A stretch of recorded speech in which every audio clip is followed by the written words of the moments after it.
Please be seated.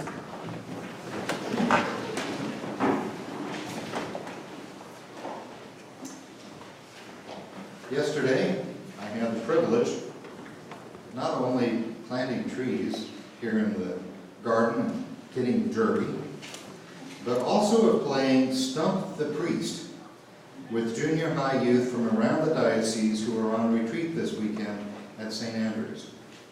They asked tough questions, but two other priests were also on the firing line, so I didn't have to take every question, and the three of us together were stumped only twice, over an hour and a half. In fact, we all had pretty similar answers to each question, except for one. When you feel a little shaky in your faith, what do you do to get it back? My response was this: through personal experiences of God, and watching God at work in the lives of others, and through their testimony, I know for a fact that there is a God who cares about individual human beings and is able to communicate with them. I know this to be factual, but everything else is a matter of faith or belief. The distinction between faith and belief is this: faith is a gift from God, and belief is my choice to accept that gift. Faith is a gift from God, and belief is my choice to accept that gift. And so I can affirm everything in the creeds, in the Eucharistic prayers, and more. All of us are offered the gift of faith, and if we are sitting here, we probably accepted it, and so all of us can be called believers.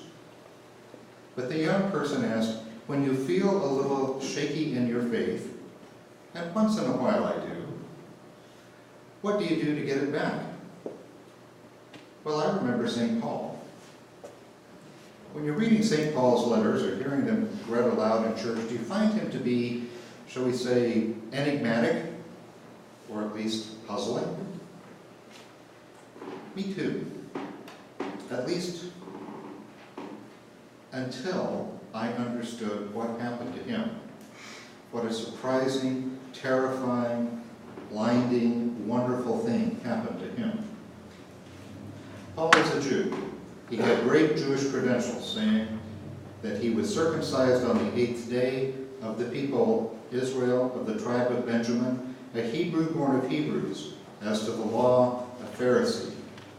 And he was a zealous enforcer of Jewish law, actively opposing blasphemy, suppressing this young movement of the followers of Jesus of Nazareth that executed blasphemer.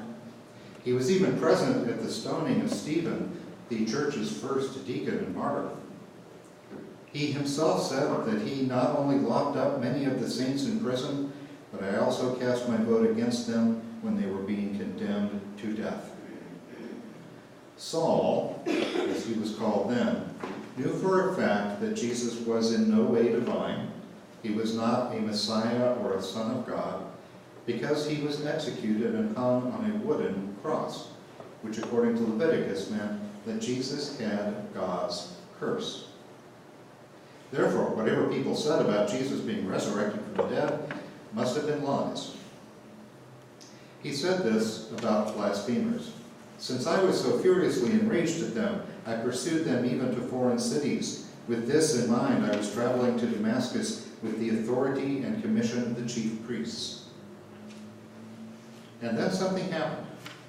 He saw a light from heaven brighter than the sun, and falling to the ground, he heard a voice say in Hebrew, "Saul, Saul, why are you persecuting me?" He asked who was speaking and was told, "I am Jesus, whom you are persecuting." Well, at that moment, everything changed. Jesus was truly resurrected from the dead. God had somehow overcome the curse of the law. The followers of Jesus were right. So when Saul persecuted them, he persecuted Christ himself.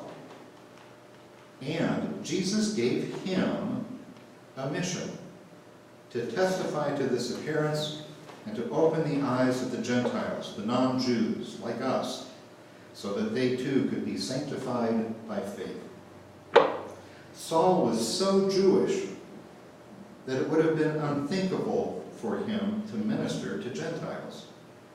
He was so zealous that it would have been impossible for him to become a Christian. And he was such a persecutor of Christ that no one would have believed him to be an apostle of Christ until it happened. It was unthinkable, impossible, and unbelievable until he encountered the risen Christ. What might he have taken away from this encounter? The fact that Christ was resurrected and his followers were telling the truth. The fact that Christ was not interested in punishing even people who persecuted him. The fact that even Saul could be converted and forgiven and given a new name. The fact that Saul the Pharisee could become Paul the Apostle. And because of Paul the Apostle, I can always get my faith back. I hope he can help you too, whenever you need him. He is our apostle, after all.